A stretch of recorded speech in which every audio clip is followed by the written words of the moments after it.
Hi friends, welcome to minislittlekitchen. இன்னைக்கு நம்ம பார்க்க போற ரெசிபி ஒரு உப்மா ரெசிபி. நீங்க இந்த உப்மா எங்கேயுமே சாப்பிட்டிருக்க மாட்டீங்க. ஒரு புதுசான வெரைட்டியான ஒரு உப்மா ரெசிபி தான் இன்னைக்கு நம்ம பார்க்க போறோம். இது என்னோட ஹஸ்ஸுக்கு ரொம்ப ஃபேவரட்டான ரெசிபி. நீங்களும் உங்க ஹஸ்ஸுக்கு இந்த மாதிரி சமைச்சு கொடுங்க. அவங்களும் உங்களை கண்டிப்பா பாராட்டுவாங்க. இந்த ரெசிபி எப்படி பண்றதுன்னு பார்க்கலாம். அதுக்கு முன்னாடி என்னோட சேனலுக்குள்ள ஃபர்ஸ்ட் டைம் வர்றீங்கன்னா என்னோட இந்த சேனலையும் சப்ஸ்கிரைப் பண்ணிக்கோங்க. வாங்க வீடியோக்குள்ளாடி போலாம். ரெசிபிக்கு முதல்ல நம்ம சட்னி ரெடி பண்ணணும். அதுக்காக ஒரு கடாயில் 1 டேபிள் ஸ்பூன் எண்ணெய் விட்டுக்கோங்க. எண்ணெய் சூடானதுமே 1 டேபிள் ஸ்பூன் உளுந்தம்பருப்பு போட்டுக்கோங்க. கூடவே நான் 9 பல் பூண்டு எடுத்திருக்கேன். இது சிறிய பல் பூண்டு, அதனால் 9 எடுத்திருக்கேன். பெரிய பல் பூண்டுன்னா அதில் 5 எடுத்தால் போதும். இது ரெண்டும் லைட்டாக செவந்து வரட்டும். ஃப்ளேமை நல்லா கம்மி பண்ணி வச்சுக்கோங்க. அப்போ தான் நம்ம உளுந்தம்பருப்பு கருகாமல் இருக்கும். இந்த அளவு செவந்து வந்ததுமே இதில் வெங்காயம் ஆட் பண்ணலாம். இதுக்காக மீடியம் சைஸில் 2 வெங்காயம் நான் எடுத்திருக்கேன். அதை நீல வாக்கில் கட் பண்ணி எடுத்துக்கோங்க. வெங்காயம் சீக்கிரமாக வதங்குறதுக்காக கொஞ்சமாக உப்பு சேர்த்துக்கோங்க. இந்த சட்னிக்கு நமக்கு வெங்காயம் நல்லா செவந்து வர வேண்டாம், மீடியமாக வதங்கினா போதும். வெங்காயம் இந்த அளவு வதங்கினதுமே காரத்துக்காக நான் 1/2 டீஸ்பூன் மிளகாய்த்தூள் போட்டிருக்கேன். மிளகாய்த்தூளுக்கு பதிலாக வற்றல் மிளகு வேணுனாலும் ஆட் பண்ணலாம். உங்ககிட்ட வற்றல் மிளகு இருந்துச்சுன்னா 3 வற்றல் மிளகாய் போட்டு நல்லா வதக்கிக்கோங்க. இனி இதில் தக்காளி ஆட் பண்ணலாம். நான் பெரிய தக்காளியில் 1 எடுத்திருக்கேன். பெரிய தக்காளி இல்லாமல் சின்ன தக்காளி இருந்துச்சுன்னா 2 போட்டுக்கோங்க. ஏற்கனவே என்னோட சேனலில் வெஜிடபிள்ஸ் பால் எல்லாம் யூஸ் பண்ணி ஒரு சிம்பிளான உப்மா ரெசிபி போட்டிருக்கேன். குழந்தைங்க விரும்பி சாப்பிடுவாங்க. பார்க்காதவங்க மறக்காமல் போய் பாருங்கள். லிங்கை டிஸ்கிரிப்ஷன் பாக்ஸில் நான் கொடுக்கேன். வெங்காயம் தக்காளி எல்லாம் நமக்கு இந்த அளவு வதங்கினதுமே இந்த சட்னிக்கு தேவையான அளவு உப்பு போட்டு ஒன்று மிக்ஸ் பண்ணி விட்டுக்கோங்க. நமக்கு இந்த ரெசிபிக்கு வெங்காயம் தக்காளி எல்லாம் ரொம்ப வதங்க வேண்டாம், அதோட பச்சை வாசனை மாறினாலே போதும். இனி ஃப்ளேம் ஆஃப் பண்ணிக்கலாம்.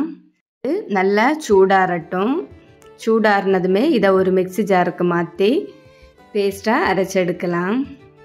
அரைக்கும்போது 1/4 கப் தண்ணி விட்டு இந்த அளவுக்கு அரைச்செடுத்துக்கோங்க. ரொம்ப பேஸ்ட்டாக அரைச்செடுக்க வேணாம், இந்த அளவுக்கு அரைச்செடுத்தால் போதும். இனி இதுக்கான தாளிப்பு ரெடி பண்ணலாம். அதுக்காக ஒரு கடாயில் 1 டேபிள் ஸ்பூன் எண்ணெய் விட்டுக்கோங்க. எண்ணெய் சூடானதுமே கடுகு போட்டுக்கோங்க. கடுகு நல்லா பொரிஞ்சதுமே அதில் ஒரு வற்றல் மிளகாய் இந்த மாதிரி கட் பண்ணி போட்டுக்கோங்க. கொஞ்சமாக கறிவேப்பிலை போட்டுக்கோங்க. எல்லாம் நல்லா பொரிஞ்சு வந்தாச்சு. இனி நம்ம ரெடி பண்ணி வச்ச அந்த சட்னியில் இதை ஊற்றி நல்லா மிக்ஸ் பண்ணி விட்டுக்கோங்க. நமக்கு சட்னி ரெடி ஆகிடுச்சு. இனி உப்மா ரெடி பண்ணலாம். அதுக்காக ஒரு கடாயில் 1 டேபிள் ஸ்பூன் எண்ணெய் விட்டுக்கோங்க. எண்ணெய் சூடானதுமே அதில் கடுகு போட்டுக்கோங்க. கடுகு நல்லா பொரிஞ்சதுமே அதில் வெங்காயம் ஆட் பண்ணலாம். அதுக்காக 6 சின்ன வெங்காயம் நான் சின்னதாக கட் பண்ணி எடுத்திருக்கேன். உங்கள்கிட்ட சின்ன வெங்காயம் இல்லைன்னா பெரிய வெங்காயம் ஒரு பகுதி பெரிய வெங்காயம் சேர்த்துக்கோங்க. வெங்காயம் நல்லா பொரிஞ்சாச்சு. இனி இதில் தண்ணி ஆட் பண்ணலாம். 1 கப் ரவைக்கு 6 கப் தண்ணி சேர்த்துக்கோங்க, அப்போ தான் கரெக்டாக வரும். இனி தண்ணி நல்லா கொதிக்கட்டும். இதில் இந்த நேரத்தில் கொஞ்சமாக கறிவேப்பிலை போட்டுக்கோங்க. தேவையான அளவு உப்பு போட்டு தண்ணி நல்லா கொதிச்சு வரட்டும். இந்த நேரத்தில் ஃப்ளேமை ஹை ஃப்ளேமில் வச்சு தண்ணியை கொதிக்க விடலாம். நம்ம தண்ணி நல்லா கொதித்ததுக்கப்புறமா தான் ரவை போட போகிறோம். தண்ணி நல்லா கொதிக்கட்டும். தண்ணி நல்லா கொதிச்சாச்சு. ஃப்ளேமை கம்மி பண்ணிக்கோங்க. நம்ம இனி இதில் ரவை ஆட் பண்ணலாம். ரவை போடும்போது மொத்தமாக போடாமல் கொஞ்சம் கொஞ்சமாக போட்டு மிக்ஸ் பண்ணி விட்டுக்கோங்க. அப்போ தான் ரவை சீக்கிரமாக கெட்டி ஆகாமல் இருக்கும். இந்த ரெசிபிக்கு நம்ம ரவை ரொம்ப கெட்டி ஆகக்கூடாது. நம்ம ரவை போட்டதுக்கப்புறம் ஃப்ளேம் நல்லா கம்மியாக தான் வச்சுருக்கணும். ரவை சீக்கிரமாக கெட்டி ஆகும், அதனால் ஃப்ளேமை நல்லா கம்மியாக வச்சுக்கோங்க. இந்த மாதிரி கலந்து விட்டுட்டே இருங்க.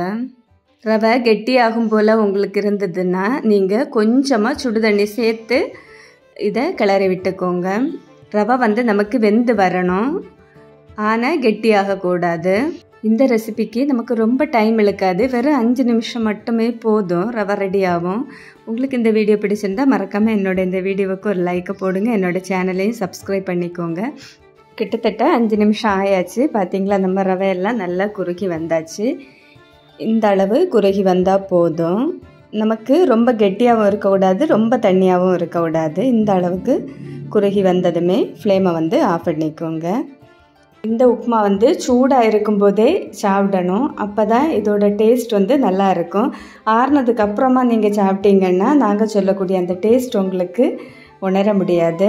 இது கூடவே ஒரு கப் டீ கூட எடுத்துக்கோங்க. இது ஈவினிங் டைம் நம்ம டீக்கு ஸ்நாக்ஸாகவும் பயன்படுத்தலாம், பிரேக்ஃபாஸ்ட்டாகவும் பயன்படுத்தலாம். இந்த ரெசிபியை நீங்களும் ட்ரை பண்ணி பார்த்துட்டு எப்படி இருந்துச்சுன்னு மறக்காமல் கமெண்ட் பாக்ஸில் வந்து தெரியப்படுத்துங்க. தேங்க்யூ ஃபார் வாட்சிங்.